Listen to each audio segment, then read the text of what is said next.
Atlantic মহাসাগরের কত cusec পানি আছে সেই মাপার চেষ্টা করেন।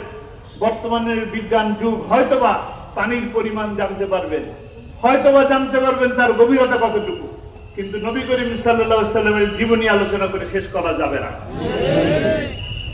শেষ করা যদি নাও যাও, তবুও তো আমাদেরকে তার জীবন সম্পর্কে জানতে হবে, মানতে হবে, নাকি? আমাদেরকে আজকে 1450 বছর পরে, আজকে এই যে একটু আগে যে কথাটা বললাম, 17টি বছর আমরা জুলুমের শিকার হয়েছি। আবার এখন কি সুন্দর একটা দিনও আমরা দেখতে পাচ্ছি, নাকি? এটা কি সুন্দর দিনটা পেলাম কিভাবে পেলাম? বৈষম্যমূলক ছাত্র আন্দোলনের বিনিময় পেলাম, অসংখ্য মানুষের জীবনের বিনিময় পেলাম, অনেক শিশু মা বোনদের রক্তের বিনিময় পেলাম, আবু সাইদের জীবনের বিনিময় পেলাম, মুগ্ধের জীবনের বিনিময় পেলাম, নাকি? আল্লাহ তাদেরকে শাহাদাতের মর্যাদা দান করুন। আমরা তাদের যে বিজয় নিয়ে এসছে, সেই বিজয়কে কাঙ্ক্ষিত বিজয়ে নিয়ে যেতে চান কিনা আপনারা? আপনারা কি সেই নবী করিম সাল্লাল্লাহু আলাইহি সাল্লামের সোনালী যুগে ফিরে যেতে চান কিনা? যদি ফিরে যেতে চাই, তাহলে আমাদেরকে নবীকে ভালোবাসতে হবে, আমার নবীর দেখানো পথে চলতে হবে। আমরা কি সেই নবীর দেখানো পথে চলতে রাজি আছি? এটা সহজ কিন্তু নয়। নবীর দেখানো পথে চলা একদমই সহজ নয়। কিভাবে সহজ নয় দেখেন, আপনারা যাকে কোরআনের পাখি হিসাবে চিনেন, কাকে চিনেন? কোরআনের পাখি হিসাবে কাকে চিনেন? কাকে ভালোবাসেন? কেন ভালোবাসেন?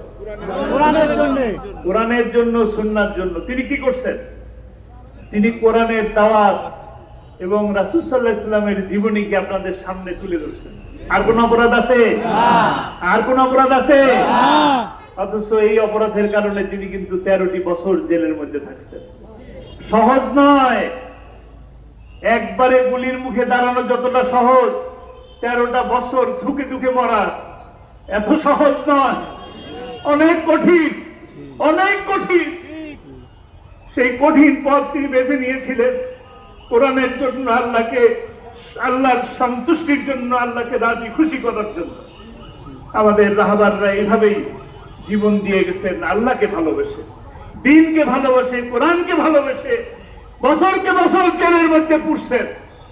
এখানে উপস্থিত এমন কেউ নাই, এই সারিতে যদি দেখেন এমন কাউকে পাবেন না যে জেলের মধ্যে বছরকে বছর কাটায় নাই। যুবক বয়সে জেলের মধ্যে অনেকবার গেছেন, বছর বছর কাটাচ্ছেন।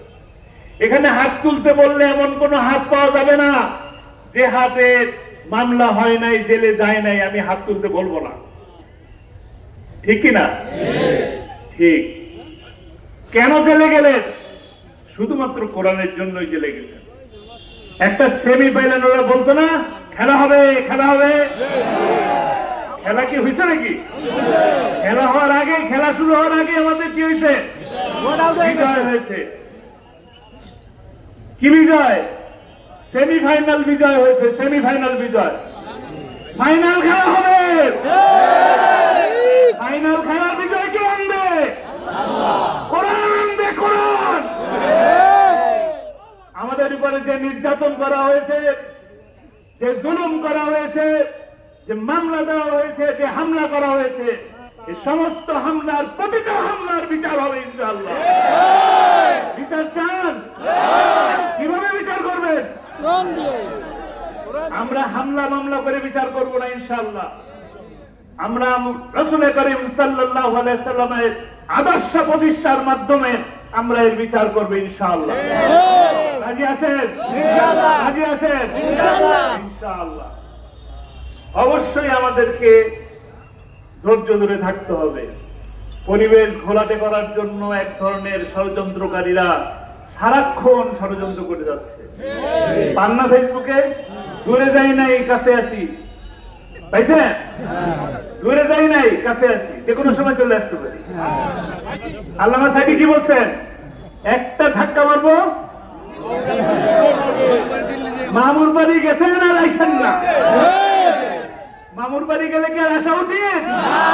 আসতে দেবেন না, আসতে দেব না ইনশাআল্লাহ।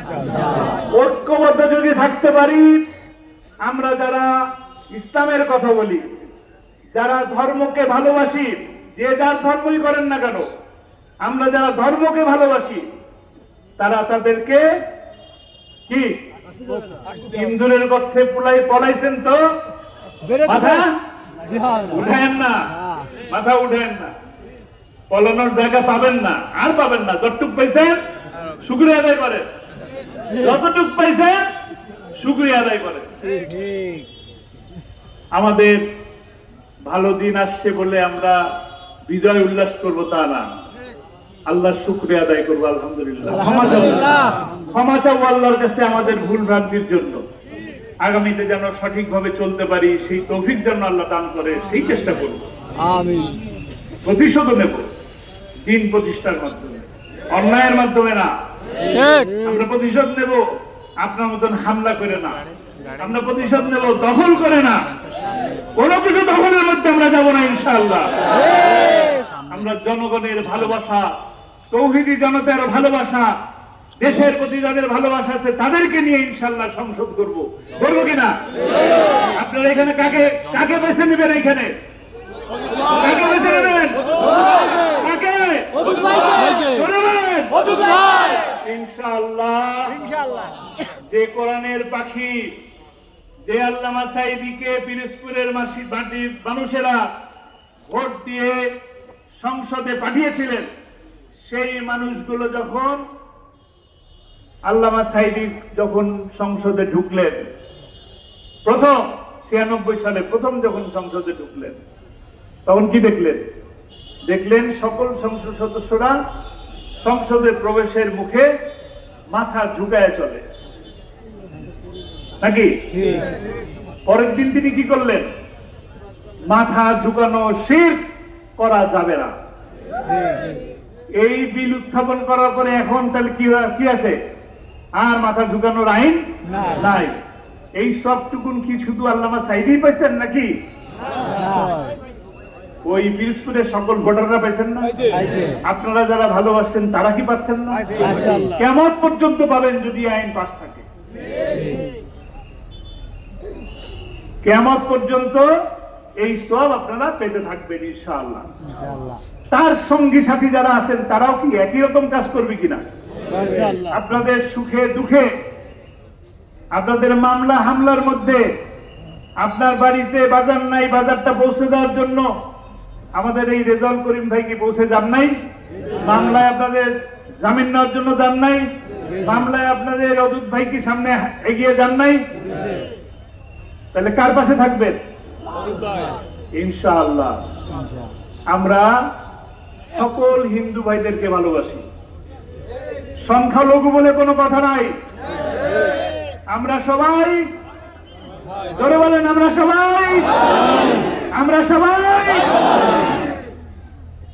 সবাই বাংলাদেশী। বাংলাদেশে আইন থাকবে ইনশাআল্লাহ, সম অধিকারের আইন। কেউ আমাদের দ্বারা নির্যাতিত হবে না। নির্যাতিত হয়েছে? তারা বলেছিল আওয়ামী লীগ ক্ষমতায় না থাকলে 5 লক্ষ মানুষ মারা যাবে। মারা গেছে? কেউ কি মারা গেছে? আমরা সবাইকে হেফাজত করছি ইনশাআল্লাহ। আল্লাহ হেফাজতকারী, আমরা সহযোগী, আমরা সহযোগিতা করছি। একইভাবে ইনশাআল্লাহ আপনারা এই বৃষ্টির পরে এত মানুষ যে দাঁড়ায় থাকলেন, আপনাদেরকে কিভাবে শুকরিয়া আদায় করবো জানি না। আপনারা শুধুমাত্র আল্লামা সাঈদীর সন্তানকে দেখার জন্য আসছেন। আমি তার যোগ্য না, আমি একদমই তার যোগ্য না, কিন্তু আপনারা এত ভালোবাসেন যে প্রতিদিন তার জন্য দোয়া করার জন্য পেশ করে যান। অনেকে মনে করেন যে আর একটা বছর যদি বেঁচে থাকতো, এই শান্তির, এই স্বস্তির পরিবেশটা যদি দেখতে পারতেন, যদি বেঁচে থাকতো তাহলে আজকে এখানেও তিনি আসতে পারতেন। কিন্তু আল্লাহর ফয়সালা আমাদেরকে মেনে নিতে হবে। আল্লাহর ফয়সালা ছিল তার এই 14 তারিখেই চলে যাওয়া, কিন্তু এই 14 তারিখে তার চলে যাওয়া এটা যেমন সিদ্ধান্ত ছিল ঠিক, কিন্তু তাকে সঠিকভাবে যাওয়ার সুযোগ করে দেওয়া হয় নাই। তাকে হাসপাতালে মিথ্যা কথা বলে নিয়ে আসা হয়েছে, বিনা চিকিৎসায় অথবা ষড়যন্ত্রমূলক চিকিৎসার মাধ্যমে তাকে হত্যা করা হয়েছে। আমরা এই ক্ষমা করব না ইনশাআল্লাহ। এর ক্ষমা নাই। এই খুনিদের বিচার এই বাংলা মাটিতে হবে ইনশাআল্লাহ। হবেই হবে। কোরআনের পাখির বিচার এই মাটিতেই হবে ইনশাআল্লাহ। বিচার করবেন তো ইনশাআল্লাহ। আল্লাহ সময় দিবেন, সুযোগ দিবেন, ওই সময় ওই সেই ফাইনাল খেলা হবে। এই ফাইনাল খেলায় যদি আপনারা ঐক্যবদ্ধভাবে বিজয় নিয়ে আসতে পারেন, তবেই সুন্দর একটা বিজয় হবে, তবেই সুন্দর একটা কল্যাণময় রাষ্ট্র হবে।